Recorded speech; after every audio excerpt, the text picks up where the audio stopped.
What is up, Netflix fans, and welcome back to my channel. I know I promised a Men in Black International review. That video is coming later on today, but I noticed that a series dropped on Netflix this morning called Jinn. I wanted to watch it and talk about it, so I watched through all 5 episodes, and today I'm going to tell you guys my thoughts and whether or not the series is worth binging or not. I need you guys in the comments down below. Let me know if you have watched it. If you have not, let me know if you're anticipating all of those things. Let's talk about Jinn. So when a school trip turns deadly, some students suspect supernatural forces are to blame. Back home, a mysterious boy appears before our protagonist. So the country of origin for this show is Jordan. This is an Arabic series, and you guys can, of course, as always, do subbing or dubbing.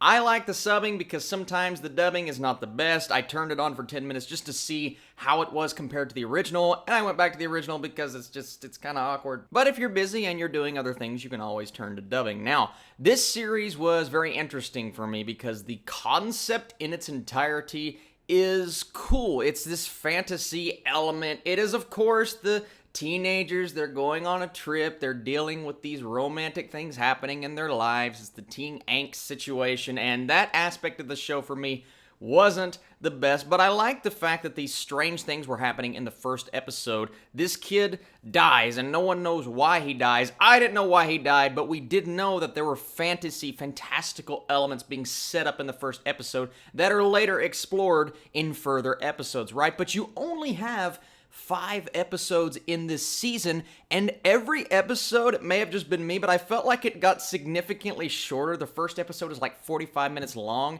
and then other episodes are like 26 minutes long, and I'm okay with that sometimes, but with a series that has this much in it, not this much going for it, but this much in it, I think it needed more time to explore these situations and to set up these ideas for our characters that we're supposed to be relating to, but some of the acting wasn't the best and some of the storytelling, it could have been better. And honestly, I can say this show is like an Arabic Riverdale, only I think Riverdale has a better grasp on what it wants to be. This idea, like I said, is really cool. There's this mythical creature that is trying to get back to the human world, and it will do whatever it takes to do that. Now, this mythical creature can take the form of anything, whether it is a man or a human, and we get a lot of this from the very heavy expositional scenes at the beginning of the first episode when they're sitting there and looking up in the stars and literally telling the audience exactly what they need to know, and that's okay, I guess, because there were some things that I needed to be filled in on, but I felt like we could have gotten that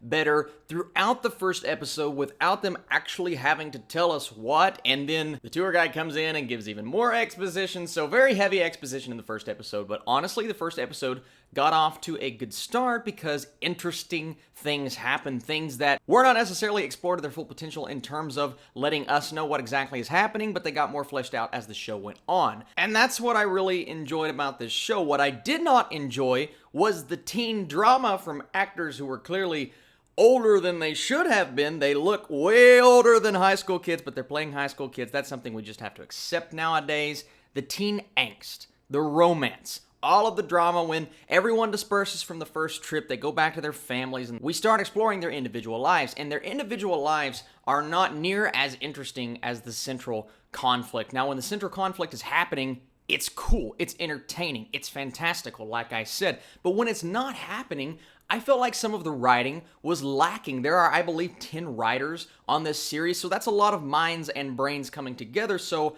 I feel like the dialogue should have been sharper, and I feel like the acting should have been better, but it just wasn't. Now, our main character, Mira, she's really good. I like her a lot, and I think she has potential to do many things in the future, and there are things to be said about certain actors here and there in this show, but the supporting cast, there are some extreme weak links in this cast, and then from a writing standpoint, it just goes down these directions, and I'm just like, pull it back a little bit. Restrain yourself from exploring all of the teenage aspects that make these Netflix shows sometimes not even worth watching because that overshadows what we're loving about the plot about werewolves or vampires, or in this case, Jinn, which is a cool concept, but unfortunately, my big thing about this show is it never explored the concept as much as I wanted it to, and it squeezed it down into 5 short episodes. It was way too short. Well, let me take that back. Maybe it wasn't way too short. Maybe there was just too much to explore